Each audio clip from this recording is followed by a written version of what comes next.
Hind news मध्ये आपलं हार्दिक स्वागत। सुरुवातीला एक नजर आजच्या ठळक घडामोडींवर।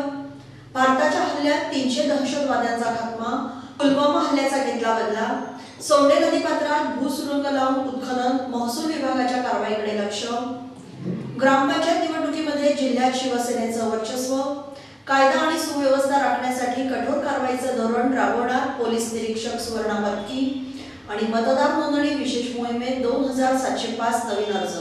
आता पाहूया सविस्तर वृत्त।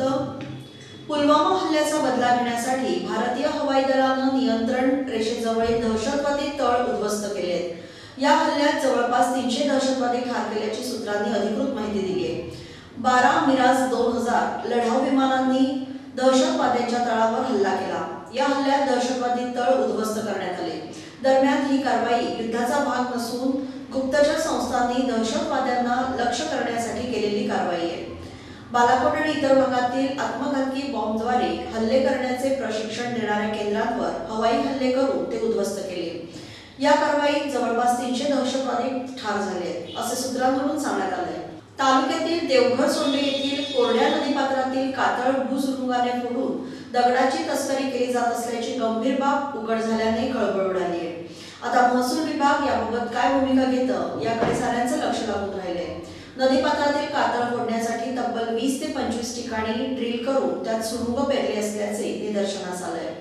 खेडचे नवनिर्वाचित तहसीलदार शिवाजी जाधव यांना याबाबत विचारले असता हे काम कुणाचे याची चौकशी करून त्याच्यावर कारवाई केली जाईल असं त्यांनी सांगितलं। मात्र खेडमध्ये डबल उत्खननाला बंदी असताना एवढ्या मोठ्या प्रमाणात उत्खनन होत असल्याने आश्चर्य व्यक्त होत आहे। जिल्ह्यात झालेल्या 24 ग्रामपंचायतीच्या निवडणुकीत शिवसेनेचे वर्चस्व दिसून आले। भाजप आणि काँग्रेसच्या हाती काही लागलं नसलं तरी राष्ट्रवादी सेनेला टक्कर दिली आहे। काही गावांनी पक्षीय राजकारण बाजूला ठेवत गाव पॅनलला पसंती दिली आहे। गुहागरमध्ये बहुचर्चित पालशेत ग्रामपंचायतीत शिवसेना आणि राष्ट्रवादीची आघाडी लक्षवेधी ठरली होती। या आघाडीने भाजपवर मात दिली। जिल्ह्यात 40 ग्रामपंचायतींची निवडणूक जाहीर झाली होती। यातील 16 ग्रामपंचायती बिनविरोध झाल्या तर 24 ग्रामपंचायतीच्या निवडणुका जाहीर झाल्या होत्या। खेड, दापोली आणि मंडणगड विधानसभा मतदारसंघात शिवसेना आणि राष्ट्रवादीमध्ये काटेकी टक्कर दिसून आली। युवा नेते योगेशदादा कदम यांच्या नेतृत्वाखाली दापोली मंडणगडमध्ये राष्ट्रवादीला सेनेने धोबीपछाड दिली आहे। मंडणगडमध्ये 12 पैकी 4 ग्रामपंचायती बिनविरोध झाल्या होत्या। उर्वरित 8 ग्रामपंचायतीमध्ये 6 शिवसेना तर 2 ठिकाणी राष्ट्रवादीने बाजी मारली। दापोली तालुक्यात 6 पैकी 2 ग्रामपंचायतीवर भगवा फडकला तर एका ग्रामपंचायतीवर राष्ट्रवादीने बाजी मारली।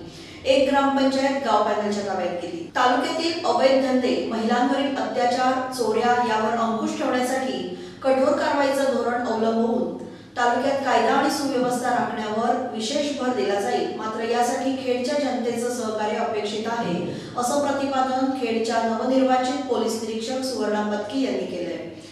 खेड पोलीस स्थानकाचा पदभार सांभाळल्यानंतर प्रसार माध्यमांशी बोलताना त्या म्हणाल्या, गेल्या काही महिन्यात खेडमध्ये चोरीच्या घटना घडल्या आहेत। चोरट्यांच्या मुसक्या आवळणे हे पोलिसांसमोरचं आव्हान आहे। मात्र आम्ही या आव्हानाला सामना करण्यासाठी तयार आहोत। शहर आणि परिसरातील चोऱ्या रोखण्यासाठी विशेष खबरदारी घेतली जाणार आहे। चोरट्यांच्या मुसक्या आवळल्याशिवाय मी स्वस्थ बसणार नसल्याचं त्यांनी स्पष्ट केलं। महिलांवर होणारे अन्याय ही एक फार मोठी सामाजिक समस्या आहे। महिलांवरील अत्याचार रोखण्यासाठी खेड पोलिसांकडून विशेष मोहीम राबवण्यात येणार असल्याचं त्यांनी यावेळी सांगितलं।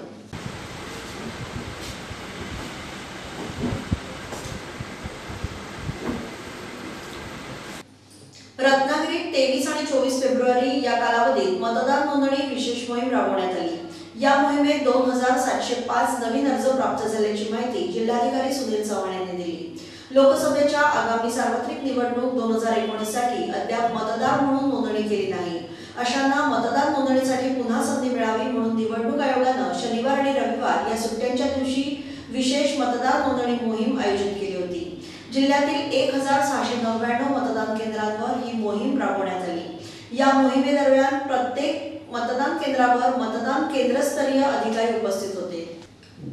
भारताने पाकिस्तानवर केलेल्या हल्ल्याने भारताच्या जवानांचं मनोबल वाढवण्यासाठी आणि त्यांचं अभिनंदन करण्यासाठी खेड शिवसेना युवा सेनेच्या वतीने फटाके वाजवून तीनबत्ती नाका येथे जल्लोष साजरा करण्यात आला। या प्रसंगी युवा सेना जिल्हाधिकारी अजिंक्य मोरे, खेड नगर परिषदेचे उपनगराध्यक्ष सुनील जिंदरेकर, गटनेते बाळा खेडेकर, नगरसेवक प्रज्योत तोडकरी, युवासेना शहर प्रमुख रेशम पाटणे, माजी तालुका प्रमुख ओंकार देसाई, उपशहर प्रमुख सिद्धेश खेडेकर, शहर IT सेल अधिकारी हर्ष गांधी, कौशल जाडकर, मानस उपावले, ऋतिक पाटील, पिंट्या जोशी, दिनेश पुजारी यांच्यासह कार्यकर्ते उपस्थित होते।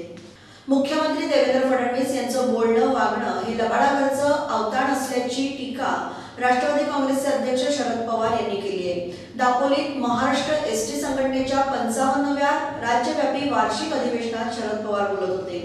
शरद पवार म्हणाले की STच्या कर्मचाऱ्यांना 7वा वेतन आयोग देऊ, धनगर समाजाला आरक्षण देऊ असं मुख्यमंत्र्यांनी जाहीर केलं होतं। अशी अनेक आश्वासनं दिली, मात्र त्यापैकी एकही पूर्ण केलं नाही।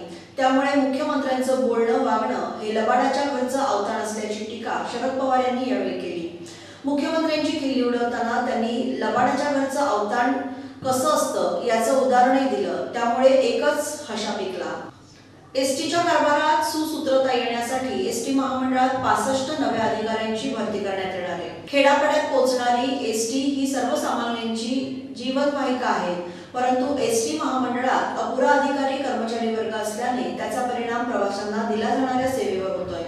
यासाठी ST महामंडळामार्फत पहिल्या टप्प्यात 65 अधिकाऱ्यांची भरती करण्यात येणार आहे।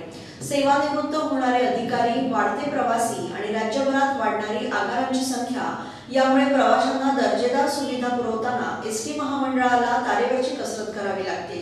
या पार्श्वभूमीवर ही भरती करण्यात येणार आहे। तालुक्यातील मुर्डे जिल्हा परिषद शाळा नवीन इमारत आणि मुर्डे गोठलवाडी अंतर्गत कॅनल रोडचा भूमिपूजन सोहळा चंद्रकांत उर्फ अण्णा कदम यांच्या हस्ते पार पडला। या प्रसंगी खेड पंचायत समितीच्या सभापती सौ अपर्णा नक्षे, मुर्डेचे शाखा प्रमुख महादेव गोठल, माजी सरपंच दिगंबर दळवी, निष्ठावंत शिवसैनिक भागोजी कदम, शिवसेनेचे सर्व आजी माजी पदाधिकारी, मुर्डे गोठलवाडीतील आणि पंचक्रोशीतील शिवसैनिक मोठ्या संख्येने उपस्थित होते। आजपर्यंत कोणत्याही सरकारनं प्रकल्पग्रस्तांचा प्रश्न गांभीर्यानं हाताळलेला नाही। प्रकल्पग्रस्तांपेक्षा सरकारला अंबानी अदानी अशा बड्या उद्योजकांचीच अधिक पर्वा आहे। यामुळेच प्रकल्पग्रस्तांच्या आंदोलनाकडे डोळेझाक केली जात आहे, असा आरोप श्रमिक मुक्ती दलाचे राष्ट्रीय अध्यक्ष डॉक्टर भारत पाटणकर यांनी केला आहे। गेल्या 13 दिवसांपासून कोयना प्रकल्पग्रस्तांच्या सुरू असलेल्या आंदोलनाची दखल शासनाने वरिष्ठ पातळीवर घेतली नसल्याबाबत पाटणकर यांनी पत्रकार परिषदेत तीव्र नाराजी व्यक्त केली आहे। अप्पर जिल्हाधिकारी बाबासाहेब बेलदार यांच्या समवेत डॉक्टर भारत पाटणकर आणि सहकार्यांची बैठक सोमवारी झाली। यावेळी जिल्हा स्तरावरील बहुतांश प्रश्न मार्गी लागले, मात्र महत्त्वाच्या आणि गंभीर प्रश्नांची अद्यापही शासनाने दखल घेतली नाही। या प्रश्नांची मुख्यमंत्र्यांनी तातडीने दखल न घेतल्यास लॉंग मार्चची घोषणा करण्यात येणार असल्याचं पाटणकर यांनी सांगितलंय। खेड ST स्टँड समोर डॉक्टर पाल यांच्या दवाखान्याशेजारी नव्याने सुरू होत असलेल्या अमीर विश्वास पाटणे यांच्या नाविन्यपूर्ण असं खवय्यांचं पाटणेच खाऊ गल्ली या दालनाचं उद्घाटन बुधवार दिनांक 27 फेब्रुवारी 2019 रोजी मान्यवरांच्या हस्ते संपन्न होत आहे। तरी या प्रसंगी मोठ्या संख्येने उपस्थित राहण्याचं आवाहन अमीर पाटणे यांनी केले। देशाच्या स्वातंत्र्यासाठी सर्वाधिक आयुष्य तुरुंगात वेचणारे स्वातंत्र्यवीर वी.दा. सावरकर यांच्या वास्तव्याने पुनीत झालेल्या रत्नागिरी विशेष कारागृहातील कोठडीला वर्षभरात 4000हून अधिक पर्यटक अभ्यासकांनी भेट दिली आहे। स्वातंत्र्यवीर सावरकर यांच्या जीवनावर आधारित लघुपट कोठडीच्या बाजूला असलेल्या हॉलमध्ये स्वातंत्र्यवीर सावरकरांच्या कविता, महत्त्वाची कागदपत्र पाहण्यासाठी पर्यटक येथे आवर्जून येत असल्याची माहिती कारागृह अधीक्षक R.R. देशमुख यांनी दिली। स्वातंत्र्यवीर सावरकर, सेनापती बापट या थोर देशभक्तांना या कारागृहात ठेवण्यात आलं होतं। बहिणीच्या प्रियकराचा काटा काढण्यासाठी सुनसान जागी पूर्वनियोजित कट करून हत्या करणाऱ्या सोमेश्वर येथील परिमल मुकुंद पवार याने ठेकेदार सुहास घाटविलकर याची निर्घृण हत्या केली। या प्रकरणी न्यायालयाने त्याला दोषी ठरवत जन्मठेपेची शिक्षा ठोठावली आहे। 20 ऑगस्ट 2017 रोजी परिमलने ही हत्या केली। परिमलच्या बहिणीचं सुहास बरोबर प्रेमसंबंध होते। दोघेही गावात राहत असल्याने प्रेमसंबंध सुहासला खटकत होते। या रागातून परिमलने 20 ऑगस्ट रोजी सोमेश्वर येथील दादराचा पर्या येथे कपडे धुण्यासाठी गेलेल्या ठेकेदार सुहास घाटविलकर याच्यावर कोयतीने घाव घालून त्याचा खून केला होता। घटनास्थळी कोणताही पुरावा न ठेवता परिमल तेथून पसार झाला। या प्रकरणात आरोपी पकडणं ग्रामीण पोलिसांसाठी आव्हान बनलं होतं। शेवटी पुन्हा एक नजर आजच्या ठळक घडामोडींवर। भारताच्या हल्ल्यात 300 दहशतवाद्यांचा खात्मा, पुलवामा हल्ल्याचा घेतला बदला, सोंडे नदीपात्रात भूसुरुंग लावून उत्खनन, महसूल विभागाच्या कारवाईकडे लक्ष, ग्रामपंचायत निवडणुकीमध्ये जिल्ह्यात शिवसेनेचं वर्चस्व, कायदा आणि सुव्यवस्था राखण्यासाठी कठोर कारवाईचं धोरण राबवणार पोलीस निरीक्षक सुवर्णा पत्की आणि मतदार नोंदणी विशेष मोहीम 2705 नवीन अर्ज. याबरोबरच हे बातमीपत्र संपलं. धन्यवाद.